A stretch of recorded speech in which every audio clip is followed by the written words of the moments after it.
In the labyrinthine corridors of human ambition, where shadows dance with light and truth intertwines with deception, there exists a fundamental understanding that separates those who wield power from those who merely dream of it. This understanding, refined through centuries of political maneuvering and personal triumph, crystallizes into four essential controls that govern the architecture of influence: the mastery of one's mouth, mind, mood, and money. The ancient halls of Florence still echo with the whispered strategies of Niccolò Machiavelli, whose observations of power dynamics remain as relevant today as they were 5 centuries ago. Yet beyond his documented treatises lies a deeper truth, one that transcends mere political maneuvering and delves into the fundamental transformation of the human spirit. For it is not enough to understand power. One must first destroy the weak self that stands as the greatest obstacle to its acquisition and maintenance. Part 1. The foundation of self-destruction and reconstruction. The journey toward true power begins not with conquest of others but with the systematic dismantling of one's own limitations. In the quiet chambers of self-reflection, where ego meets reality and pretense dissolves into honesty, the aspiring wielder of influence must confront an uncomfortable truth: the greatest enemy resides within. The weak self manifests in countless forms. The hesitant voice that speaks when silence would serve better, the undisciplined mind that chases every distraction, the volatile emotions that betray strategic intent, and the careless relationship with resources that could fund future victories. These manifestations are not merely character flaws. They are structural weaknesses that invite destruction from external forces. The individual who cannot master these internal elements becomes a puppet, dancing to strings pulled by others who have achieved such mastery. Consider the businessman who built an empire through decades of calculated decisions, only to watch it crumble because he could not control his tongue during a crucial negotiation. His mouth, untrained and undisciplined, became the instrument of his downfall. Or observe the politician whose brilliant strategic mind was rendered useless by her inability to regulate her emotional responses to criticism, causing allies to abandon ship when steadiness was most needed. These are not failures of circumstance, but failures of self-mastery. The process of destroying the weak self requires a methodical approach that acknowledges the interconnected nature of human psychology. One cannot simply decide to be different. Transformation demands a systematic reconstruction of behavioral patterns, thought processes, and reflexive responses. This reconstruction begins with the recognition that power is not something one possesses, but something one becomes through the cultivation of specific competencies. The first competency lies in understanding that destruction and creation are complementary forces. To build a fortress, one must first clear the land of existing structures that would compromise its foundation. Similarly, to build an empowered self, one must first identify and eliminate the thoughts, habits, and tendencies that serve as obstacles to strategic thinking and effective action. The weak self speaks without purpose, revealing information that could be leveraged and exposing vulnerabilities that enemies can exploit. It thinks reactively rather than proactively, responding to circumstances rather than shaping them. It experiences emotions as involuntary events rather than as data to be processed and responses to be calibrated. It treats money as a means of immediate gratification rather than as a tool for expanding influence and securing future options. In contrast, the reconstructed self operates according to different principles entirely. Every word serves a strategic purpose. Whether that purpose is to gather information, influence perception, build alliances, or maintain beneficial ambiguity. The mind becomes a disciplined instrument that processes information through multiple filters before reaching conclusions, always asking not just what is true, but how can this truth be leveraged?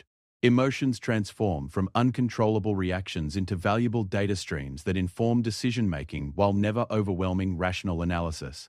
Financial resources become extensions of strategic thinking, deployed not for comfort, but for the expansion of power and the creation of opportunities. This transformation cannot occur through willpower alone.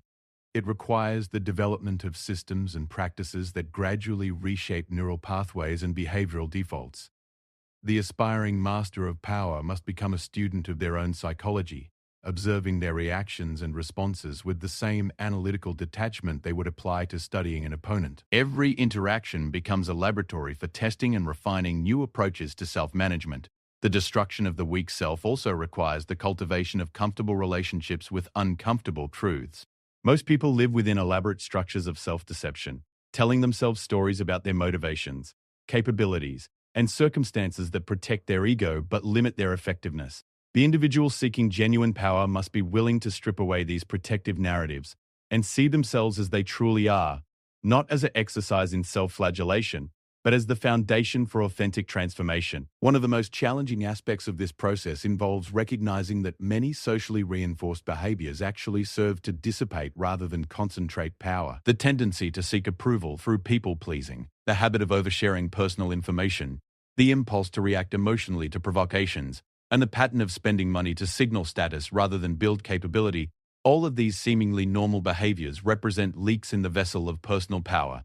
The Machiavellian understanding recognizes that power is fundamentally about the ability to influence outcomes according to one's will. This influence can be exercised through force, but force is often the least efficient and most dangerous method. More sophisticated approaches involve the strategic application of the four controls in ways that shape the perceptions, decisions, and behaviors of others while maintaining maximum flexibility for the power wielder. As this foundation of self-reconstruction takes shape, the individual begins to experience a fundamental shift in their relationship with the world. Circumstances that once triggered automatic responses now present themselves as opportunities for strategic consideration. Conversations that once served merely social functions become chances to gather intelligence, influence perceptions, or build useful relationships. Challenges that once seemed overwhelming reveal themselves as problems with solutions that can be systematically addressed. This shift represents more than just improved self-control. It represents a transition from being a reactor in the drama of life to becoming a director who shapes the narrative according to their vision. The weak self experiences life as something that happens to them, while the reconstructed self understands life as something they actively create through the disciplined application of their capabilities. Part 2. Mastery of the four controls. With the foundation of self-reconstruction established, the serious student of power must turn their attention to the systematic development of the four primary instruments through which influence is exercised. These are not merely skills to be learned, but aspects of being to be embodied, requiring not just intellectual understanding, but deep integration into one's operational reality. The control of mouth, the weapon of words. The mouth represents the most immediate and frequently used tool of power, yet it is perhaps the most commonly mismanaged. Most people speak reflexively, driven by the need to fill silence, express emotions, or seek validation. The master of the first control understands that speech is action, and like all actions, it should serve strategic purposes. The disciplined mouth operates according to several key principles. First, it speaks with intention, meaning every utterance serves a specific purpose within a broader strategic framework. This does not mean that all speech must be manipulative or deceptive, but it does mean that casual, purposeless communication is eliminated in favor of more deliberate forms of expression. Second, the controlled mouth understands the power of silence. In negotiations, strategic pauses create pressure that often causes others to reveal information or make concessions they had not intended. In conflicts, refusing to engage verbally can force opponents to exhaust their emotional energy while maintaining one's own strategic composure. In social situations, listening more than speaking allows for the gathering of intelligence while projecting an aura of thoughtfulness and discretion. Third, the disciplined mouth masters the art of ambiguity when precision would be disadvantageous. The ability to speak in ways that allow multiple interpretations creates flexibility and deniability while still advancing one's agenda. This skill proves particularly valuable in political contexts, business negotiations, and complex social dynamics where premature clarity might limit future options. The mouth also serves as the primary tool for building and managing relationships, which form the infrastructure through which power is exercised. The master understands that different relationships require different communication styles, and develops the ability to modulate their verbal approach based on the psychology and needs of their audience. With some people, direct and forceful communication builds respect and compliance. With others, subtle suggestion and emotional resonance prove more effective. Perhaps most importantly, the controlled mouth never reveals more information than necessary and never commits to positions that limit future flexibility. Without compelling strategic reasons, the weak self tends to over-explain, over-promise, and overshare, creating vulnerabilities that others can exploit. The disciplined mouth operates on the principle that information is a form of currency that should be spent carefully and only when it purchases something of equal or greater value. The mastery of verbal communication also extends to understanding the various layers of meaning present in all human interaction. Surface content represents only one dimension of communication. Subtext, emotional undertones and implied meanings often carry more significance than the literal words being exchanged. The skilled practitioner learns to operate effectively on all these levels simultaneously, saying one thing while communicating something else entirely to those who understand the deeper game being played. The control of mind, the fortress of thought. The mind represents the command center from which all other controls are directed, making its discipline foundational to the entire enterprise of power development. Most people allow their minds to operate reactively, responding to external stimuli without systematic filtering or strategic consideration. This reactive mode makes them predictable and manipulable, as others can trigger desired responses by pushing the right psychological buttons. The disciplined mind operates according to a different architecture entirely. It processes information through multiple analytical frameworks before reaching conclusions, always seeking to understand not just what is happening, but why it is happening, and how it serves or threatens one's strategic interests. This multi-layered analysis prevents the kind of impulsive decision-making that often leads to strategic disasters. One crucial aspect of mental discipline involves the systematic questioning of one's own assumptions and beliefs. The weak mind accepts inherited beliefs and cultural programming without examination, making it susceptible to manipulation by those who understand how to exploit these unexamined premises. The strong mind regularly audits its own belief systems, discarding those that no longer serve strategic purposes, and adopting new frameworks that enhance analytical capability. The controlled mind also develops sophisticated pattern recognition capabilities, learning to identify recurring dynamics in human behavior, market movements, political trends, and social phenomena. This pattern recognition allows for more accurate predictions about future developments, creating opportunities for strategic positioning that less observant individuals miss entirely. Another essential element of mental control involves the management of cognitive biases that can distort perception and lead to poor decisions. The human mind is subject to dozens of systematic biases that evolved for survival in prehistoric environments, but often prove counterproductive in complex modern contexts. The disciplined mind learns to recognize these biases in operation and compensate for their influence through systematic analytical processes. The strong mind also cultivates the ability to hold multiple perspectives simultaneously without immediately resolving contradictions into simplistic conclusions. This intellectual flexibility proves crucial in complex strategic situations where premature certainty can lead to costly mistakes. The ability to entertain contradictory possibilities while gathering additional information often reveals opportunities and threats that more rigid thinking would miss. Mental discipline also requires the development of extended time horizons for planning and evaluation. The weak mind operates primarily in response to immediate pressures and short-term consequences. The strong mind learns to think in terms of years and decades, understanding that the most significant victories often require patient cultivation of conditions over extended periods.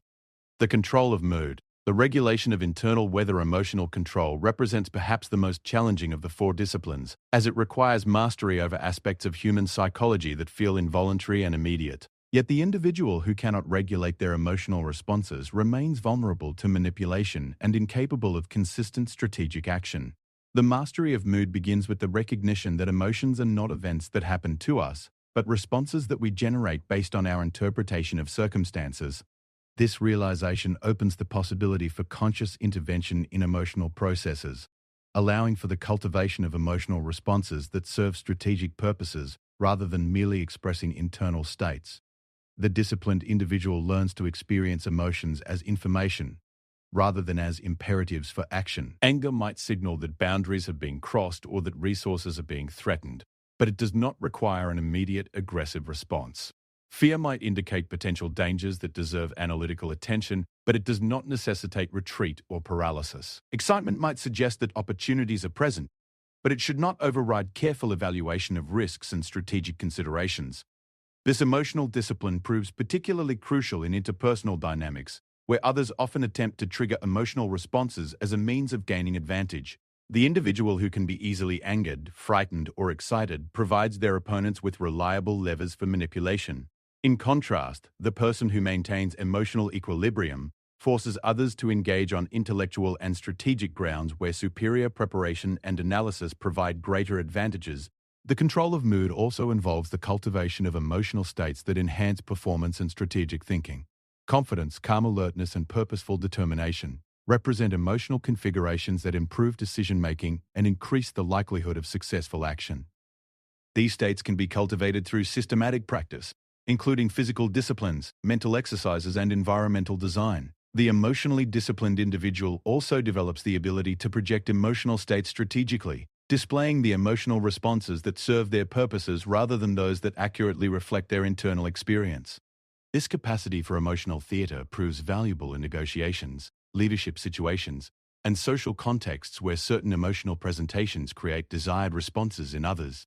The control of money, the materialization of power money, represents crystallized potential, the ability to acquire resources, services, and cooperation that would otherwise be unavailable. Yet most people relate to money emotionally rather than strategically, either spending impulsively for immediate gratification or hoarding defensively out of fear and insecurity.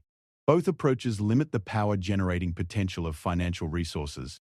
The strategic relationship with money begins with understanding that its primary value lies not in what it can purchase today, but in the options it creates for tomorrow. Every financial decision should be evaluated in terms of whether it expands or contracts future possibilities for action. This perspective transforms spending from consumption into investment, focusing attention on purchases that generate ongoing value rather than momentary satisfaction. The disciplined individual develops multiple income streams and maintains detailed awareness of their financial position at all times. This financial consciousness allows for rapid response to opportunities and threats, while preventing the kind of financial surprises that often derail strategic initiatives. The person who does not understand their financial reality cannot make reliable plans for using financial resources strategically. Financial control also involves the systematic cultivation of relationships with money holders and money movers, banks, investors, wealthy individuals, and financial institutions. These relationships provide access to resources beyond one's immediate means and create opportunities for leveraging small amounts of personal capital into much larger strategic initiatives. The strategic use of money also includes understanding its psychological impact on others. Money serves as a symbol of power, competence, and success that influences how others respond to your ideas and proposals. The individual who manages their financial presentation effectively gains access to opportunities and relationships that would be unavailable to someone perceived as financially weak or irresponsible. Part 3. The invulnerable self and practical application. The individual who achieves mastery over the 4 controls undergoes a fundamental transformation in their relationship with external threats and challenges. Where once they were vulnerable to manipulation, emotional triggering, and strategic disadvantage, they now operate from a position of integrated strength that makes them increasingly difficult for others to damage or destroy. This invulnerability does not stem from external protections but from internal completeness. The person who cannot be manipulated through their speech has eliminated the primary vector through which others gain leverage over them. The individual whose mind cannot be clouded by propaganda, emotional appeals, or cognitive biases becomes nearly impossible to deceive or misdirect. The person whose emotions serve their strategic purposes rather than controlling their actions cannot be triggered into self-destructive responses. The individual who understands and controls their financial reality cannot be compromised through economic pressure or tempted into disadvantageous positions through greed or desperation. Integration and synthesis. The 4 controls do not operate independently but function as an integrated system where mastery in one area reinforces and amplifies capabilities in the others. The person who speaks with strategic precision finds their mental clarity enhanced by the discipline required for verbal control. The individual who regulates their emotions discovers that their financial decision-making improves dramatically when freed from the distortions of fear and greed. The person who maintains rigorous mental discipline finds that their emotional regulation becomes more natural and sustainable. This integration creates what might be called a positive feedback loop of competence, where each improvement in one area makes progress in other areas easier and more natural. The individual begins to experience themselves as a unified system rather than a collection of conflicting impulses and tendencies. This internal unity manifests externally as what others perceive as charisma, confidence, and natural authority. The fully integrated individual also develops an intuitive understanding of when to emphasize which control in response to specific situations. Some circumstances call for verbal precision and intellectual analysis, while others require emotional intelligence and interpersonal sensitivity. Still others demand financial resources and material leverage. The master learns to read situations accurately and deploy the appropriate combination of controls to achieve their desired outcomes. Practical applications in modern contexts in professional environments. The four controls translate into what appears to others as exceptional leadership capability and business acumen. The controlled mouth speaks with authority and precision in meetings, never revealing unnecessary information while gathering intelligence through strategic questioning. The disciplined mind analyzes market conditions, organizational dynamics, and competitive threats with systematic thoroughness. The regulated mood maintains composure under pressure while projecting confidence and purposefulness that inspires others to follow. The strategic relationship with money allows for bold initiatives and calculated risks that less financially aware individuals cannot manage. In personal relationships, the four controls create what might be called attractive stability, the kind of emotional and psychological reliability that draws others who are seeking security and direction in their own lives. The person who cannot be easily manipulated or emotionally destabilized becomes a refuge for others while maintaining the independence necessary for authentic relationship rather than codependency. In social and political contexts, the four controls translate into the ability to build and maintain coalitions, influence public opinion, and navigate complex institutional dynamics. The controlled individual understands that most political power stems not from official positions, but from networks of relationships, flows of information, and strategic positioning relative to resource streams and decision-making processes. The psychology of invulnerability. The transformation from vulnerable to invulnerable creates profound psychological changes that extend far beyond the practical applications of improved self-control. The individual begins to experience what might be called existential security, a deep confidence in their ability to handle whatever challenges life might present. This security does not stem from the absence of challenges, but from the certainty that they possess the tools necessary to address any situation systematically and effectively. This psychological shift also changes the individual's relationship with fear and risk. Where once uncertainty created anxiety and paralysis, it now presents itself as territory to be explored and mastered. The person who trusts their ability to think clearly, communicate effectively, maintain emotional balance, and manage resources strategically can engage with uncertainty from a position of strength rather than defensiveness. The invulnerable individual also develops what could be called strategic patience, the ability to wait for optimal conditions before taking action, secure in the knowledge that their fundamental capabilities are improving continuously regardless of immediate circumstances. This patience often proves decisive in competitive situations where less disciplined individuals exhaust themselves through premature or poorly timed initiatives.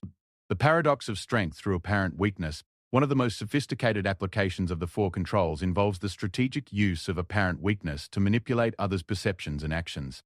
The individual who has achieved genuine strength can afford to appear vulnerable, uncertain, or dependent when such appearances serve their strategic purposes. This capacity for strategic self-presentation allows for the gathering of intelligence, the manipulation of opponents' expectations, and the cultivation of advantageous underestimation. This paradox extends to all four controls. The person with exceptional verbal skills might choose to remain silent or appear inarticulate in specific situations. The individual with sophisticated analytical capabilities might present themselves as confused or indecisive when such presentation serves their interests. The emotionally disciplined person might display carefully calculated emotional responses that trigger desired reactions in others. The financially sophisticated individual might appear to have limited resources when such appearance creates strategic advantages. This ability to modulate the presentation of strength represents perhaps the highest level of mastery, as it requires not only the development of capabilities but the wisdom to know when and how to conceal them.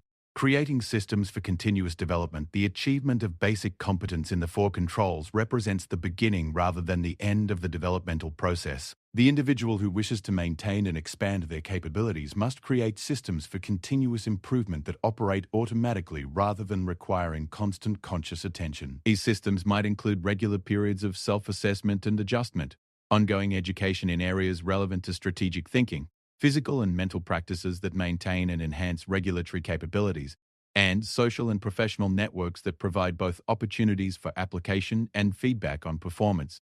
The systematic approach also involves the careful documentation of lessons learned from both successes and failures, creating a personal database of strategic knowledge that becomes increasingly valuable over time. The individual who learns systematically from their experiences develops judgment and intuition that cannot be acquired through theoretical study alone. The ethical dimension. The development of sophisticated power capabilities raises inevitable questions about their ethical application. The individual who possesses the ability to manipulate, influence, and control others through the strategic application of the four controls must grapple with how these capabilities should be used. The Machiavellian tradition suggests that power is amoral, that it exists to be used effectively rather than ethically. However, the wise practitioner understands that sustainable power requires the maintenance of reputation and relationships that can be damaged by excessively exploitative or destructive behavior. The most sophisticated approach involves the development of ethical frameworks that serve strategic purposes while addressing genuine moral concerns. The individual who is seen as trustworthy and principled gains access to opportunities and relationships that would be unavailable to someone perceived as purely predatory. The reputation for ethical behavior becomes itself a form of power that enhances the effectiveness of the four controls. Legacy and long-term impact. The individual who achieves mastery over the four controls inevitably begins to think in terms of legacy and long-term impact. The capabilities that allow for the accumulation of personal power can also be applied to the creation of institutions, systems, and cultural changes that extend influence far beyond the individual lifetime. This shift from personal power to systematic influence represents perhaps the ultimate application of Machiavellian wisdom, the recognition that the greatest victories are those that continue to generate benefits long after the initial strategist has departed from the scene. The person who builds systems that embody their strategic principles creates a form of immortality that transcends individual mortality. The four controls, when fully developed and systematically applied, become the foundation for this kind of enduring influence. The individual who masters their mouth, mind, mood, and money gains the capacity not merely to succeed within existing systems, but to create new systems that reflect their vision and values. In the end, the destruction of the weak self and the development of the four controls represent more than personal development strategies. They constitute a fundamental approach to human existence that prioritizes conscious creation over unconscious reaction, strategic thinking over emotional impulse, and systematic development over random experience. The individual who commits to this path accepts responsibility not only for their own success, but for their contribution to the larger patterns of human development and social evolution. The man who destroys his weak self can never be destroyed by others because he has eliminated the internal vulnerabilities through which external destruction becomes possible. In mastering the four controls, he becomes not merely invulnerable, but actively constructive, capable of creating value and influence that serve both personal ambition and larger purposes. This represents the highest expression of Machiavellian wisdom, power exercised not merely for domination, but for the conscious creation of desired realities in an uncertain and challenging world.